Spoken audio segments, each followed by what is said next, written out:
Let's pray. And the Father, the Son, and the Holy Spirit, Amen. Lord, thank you for this day. Give us knowledge for to understand and remember the topic we discussed last week for about CE lesson 1 to 6.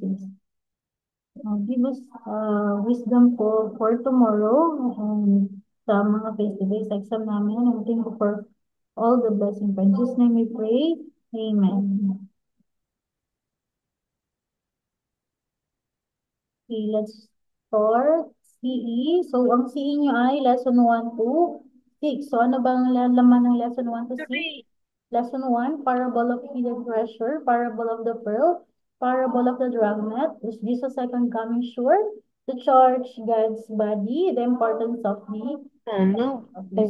Oh no. No C. I don't like. Okay, Ah, lesson 1, the it's too. parable of the hidden treasure. Okay, so the hidden treasure, the reveal is God's hidden treasure. Sino ba ang hidden treasure ng God? We are people. Okay, tayong mga people. So, to know specifically to whom did Jesus came in His advent. So, bakit nga ba pumunta si Jesus Christ dito? Sino ba yung kanyang isisave? Bakit siya pumunta dito?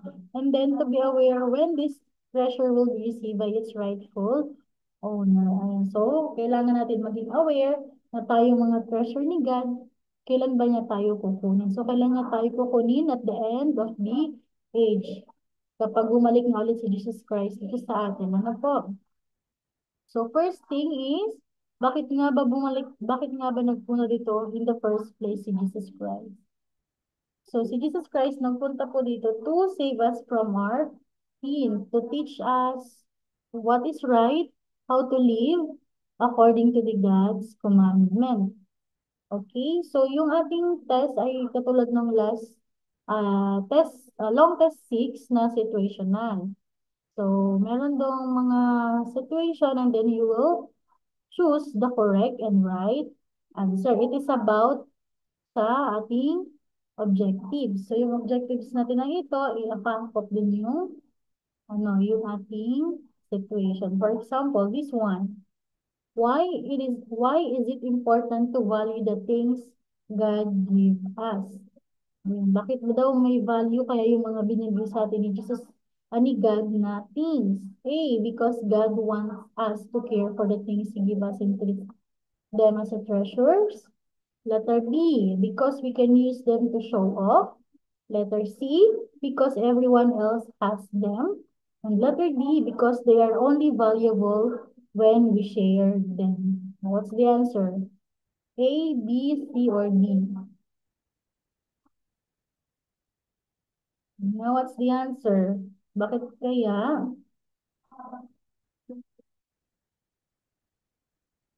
important ang binibigay ni God? What's the answer? What's your answer, Andrea?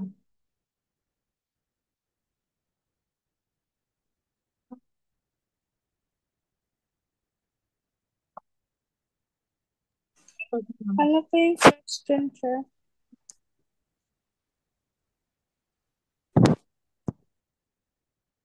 Letter,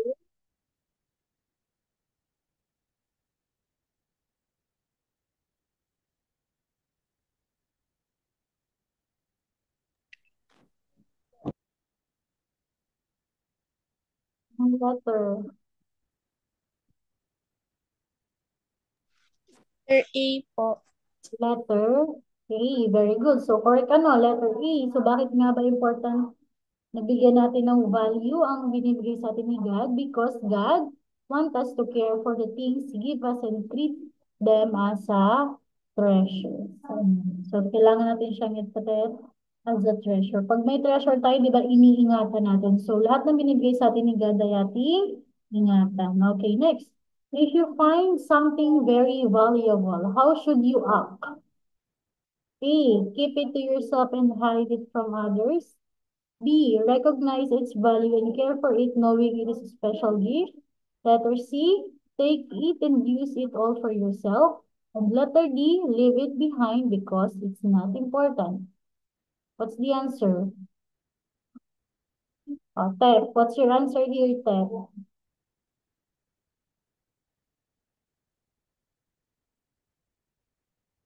What's your answer, Tep? Here. D. Huh? B. B. Okay, very good. B.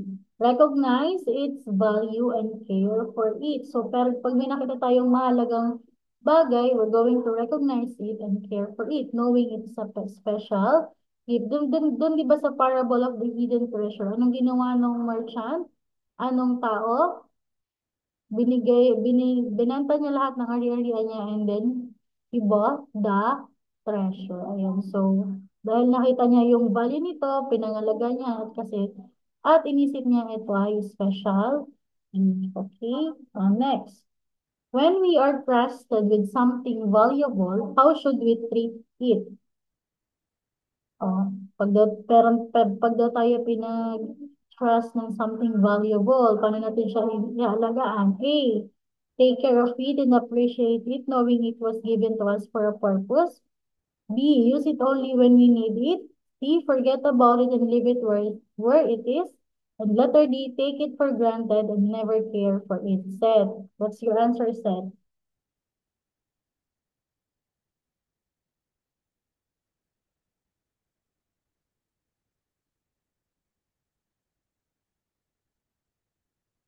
That is it. O, Tep, what's your answer, Tep? A. Okay, very good. Letter A. So kapag minentrust sa atin ng isang valuable things, we're going to take care and tsaka appreciate. Naintindihan po? Okay, so memory verse sa lesson 1.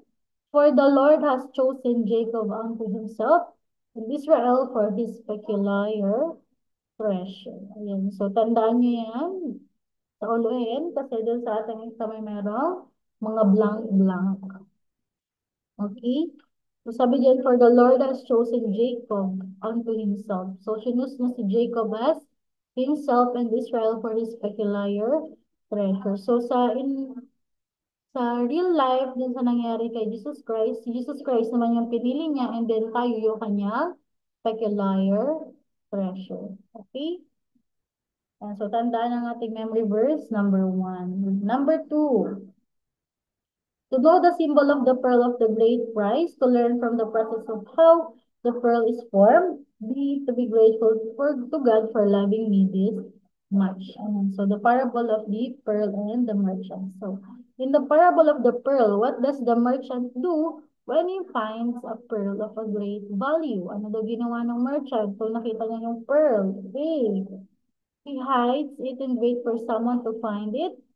B, he buys the pearl by selling everything he has. Letter C, he sells it to someone else. And letter D, he keeps it but doesn't tell anyone about it. What's your answer, Andrea? A. Letter? He buys.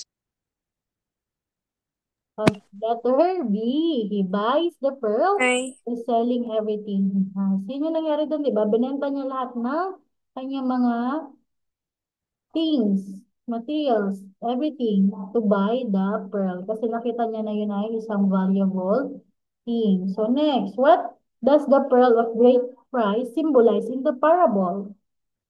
Aba, ano kayang symbol ng pearl? A, money and possessions. B, the kingdom of heaven and its immense value. C, earthly treasures. And letter D, a great reward for hard work. What's the answer? Seth. Wala si Seth. Tep, what's your answer, Tep? What does the pearl of great price B. symbolize?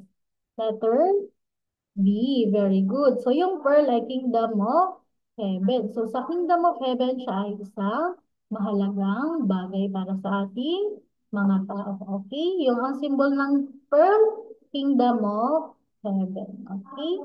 So, ito naman. Why is wisdom so important in life? O bakit kaya mahalaga ang wisdom sa life? A. It help us win arguments. B. B. It help us understand to the world and make decisions that honor God. Letter C. It make us famous and powerful. What's the answer, Seth? B. Huh? B. Okay, letter D. So, yung wisdom, dapat siya ay ginagamit sa tama. So, kung ikaw ay matalino, tapos hindi mo naman siya ginagamit sa tama, ay wala. So, yung wisdom, ginagamit to understand the world and to make decisions that honor them. Okay, next.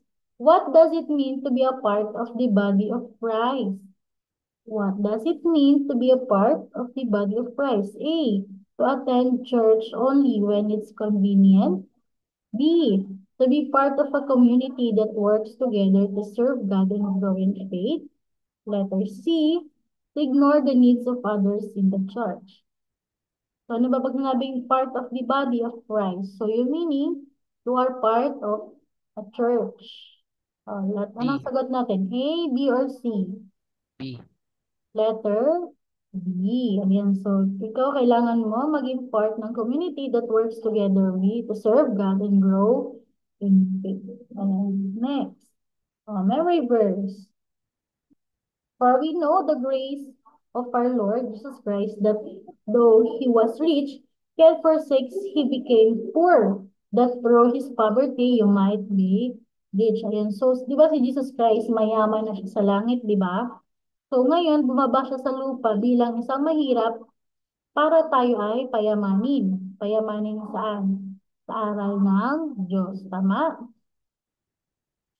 So, yun di man niya tayo payamanin totally sa materials, but in the teachings of God, kaya niya tayong payamanin. So, pag tayo ay mayaman sa teachings of God, magkakaroon tayo ng great value na Kingdom of Heaven. Naintindihan?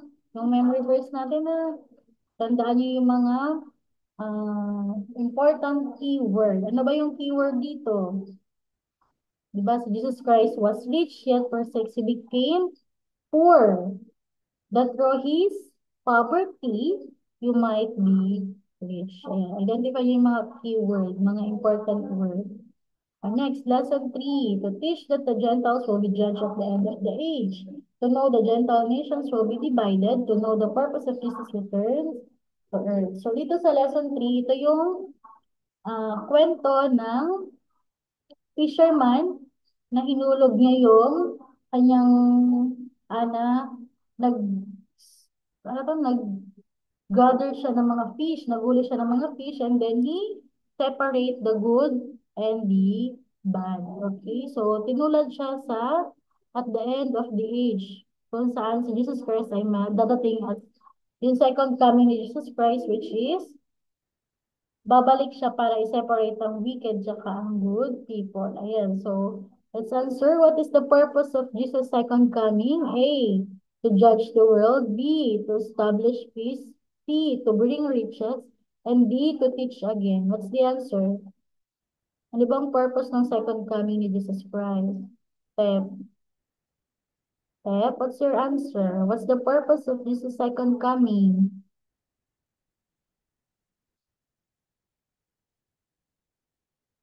Anong gagawin ni Jesus Christ pagbalik niya ulit? Hey, we start with Okay, the answer is letter A. I-judge niya yung mga tao sa world or sa earth. Okay, so next. How should we live while waiting for the return? No, paano daw tayong mabubuhay habang naghihintay? A. B. Live selfishly. B. Live faithfully and serve others. C. Hide from the world. D. Accumulate wealth. What's the answer? B. Letter B. Live faithfully and serve others. Okay? So habang naghihintay tayo, magbuhay tayo ng tapat at may pagmamahal sa kapwa. Okay? Next. Memory verse. So shall it be at the end of the age. The angels shall come forth and separate the wicked from among the righteous. Ayan. So at the end of the age, separate ang good at saka ang bad. Okay po. Saan itatapon yung mga wicked? Sa fiery furnace. Saan dadalhin ang mga mabubuti? Sa kingdom of heaven. Okay? Okay, next, lesson 4. To know what is important to be informed and to be aware of Jesus' second coming. To realize that the scripture, both the Old and the New Testament, affirm the return of Christ. To remember that when Jesus Christ revealed his death, he spoke of his return often. So this, sa lesson naman na to, pinatunayan naman ng mga verses na talagang babalik si Jesus Christ to judge the everyone, di ba? So magbabalik siya para kunin yung mga mabubuti. Ayan. So what is the first step in preparing for the second coming? Ano ba daw ang gagawin mo para makapag-prepare ka for the second coming? A. Predict when it will happen. B. Present God and live with faith. C. Accumulate weight. D. Avoid thinking about it. That's the answer. 10.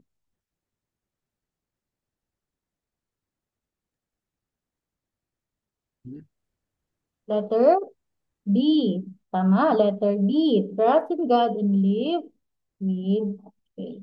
So next, what does staying spiritually awakened mean? Tep, what does staying spiritually awakened mean? Bakit natin kailangan maging spiritually awake? A. Avoiding sleep and rest. B. Keeping our hearts and mind focused on God's will. Letter C. Worrying about when the return will happen.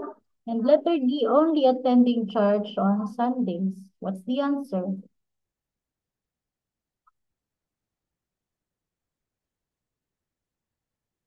Ano bang ibig sabihin? B.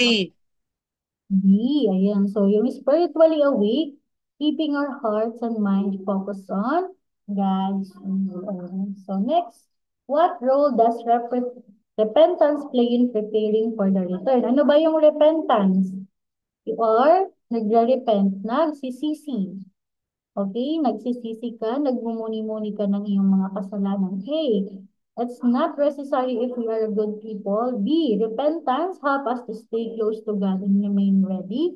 Letter C, it guarantees that we will not face judgment. And letter D, it only matters for those who have sinned badly.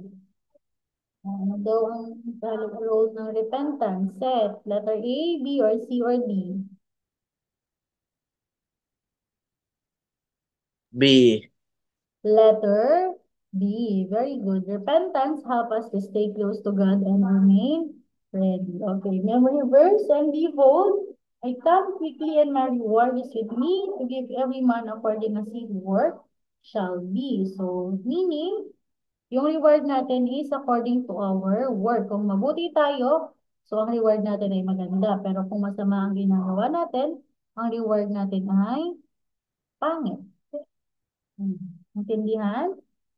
Okay. Sino daw magdadala ng reward? Si Jesus Christ. Okay, next. Lesson 5. To teach what the true living church is. To know that this Christ himself is building the church. To know that the church is an organism, not organization. Ano ba yung organism? Nabubuhay. Di ba? Yung mga nabubuhay. Living things. Pag organization, it is a group lang. Group of people. Okay. Who established the church? The disciples, the apostle, Jesus himself, the early believers. A, B, C, or D? What's the answer? Sino bang nag-establish ng... Okay, very good. Si Jesus himself. Siya yung unang nag-establish ng church. Ang church niya ay yung kanyang body, yung kanyang sarili. Ayan. Next, what is the church meant to be? O, para saan ba yung church? A place of social gatherings, a religious institution, an organism made up of living believers in Christ, and letter D, a building for rituals. So siya ay organism. Tama? Ang church ay organism, hindi siya organization. So letter C, made up of living believers in Christ. So letter. Next, what makes the church a living church? Pag sinabing living, buhay. Okay?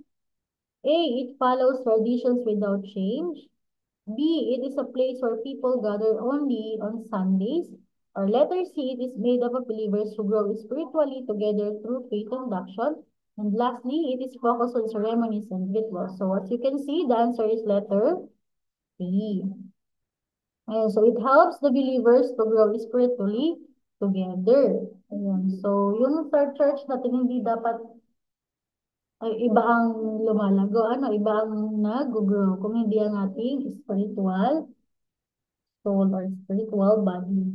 Okay, memory verse. So we, being many, are one body in Christ and everyone members of one another. So, kapag tayo ay nasa isang church, madaming tao pero iisa lang ang kanyang body, which is Jesus Christ. Isa lang yung ating church. Okay po? So, tandaan ang memory verse. Last one. Lesson 6, to know that what the church refers to the Bible, to explain the significance of the church in the world and in the community, to tell the significance of the church for me. Ayan, so the importance of church in your life. So why is being part of the church is important? Sige nga, bakit kaya mahalaga na part ka ng isang church? A, it gives you access to financial resources. B, it connects you to a supportive community and helps you stay accountable in your faith. And letter C, it allows you to make a name for yourself. So the answer is letter B. Yung church, it helps you to connect to a supportive community. Di ba yung sa church, it is a community of, it's a group of people who believe God. So yun, may connection ka sa bawat tao na yun, nakakatulong sa'yo para mag-grow spiritually. Okay? Next, what is the purpose of worship in the church? So bakit nga ba tayo nag-worship sa church? To entertain the congregation, to focus on personal desire, to honor God, grow in faith, and to strengthen your relationship with Him, and to show of personal talent. So letter C. Ayan. So yung worship of God, tayo ay nag-honor kay God. Okay? Grow in faith. Nakakatulong siya para mag-grow ang ating faith. Ayan. So, memory verse, and many of the brethren in the Lord becoming confident by my bounds are much bolder to speak the word without fear. Ito yung sinasabi natin na huwag tayong mag-share, huwag tayong natatakot mag-share ng gospel of God. Katulad, sino nga yung tao doon? Sino nga yung tao doon? Si Pablo ba yun? Tama? Si Paul. Si Paul o si Pablo? Si Paul. Ayan, so don't be afraid to share gospel of God. Intindihan? So, ganun lang ang exam niya. Situation. And then, yung memory verse, kailangan sa ulo kasi may mga blank doon na kailangan yung sagutan. Okay po? Online class naman yun. So, that's all for today, guys. Mag-review and then tomorrow, good luck sa exam. Okay po? Bye! Ang announcement sa sa GC ng mga parents. Okay, about sa exam. Okay, bye-bye. See you tomorrow.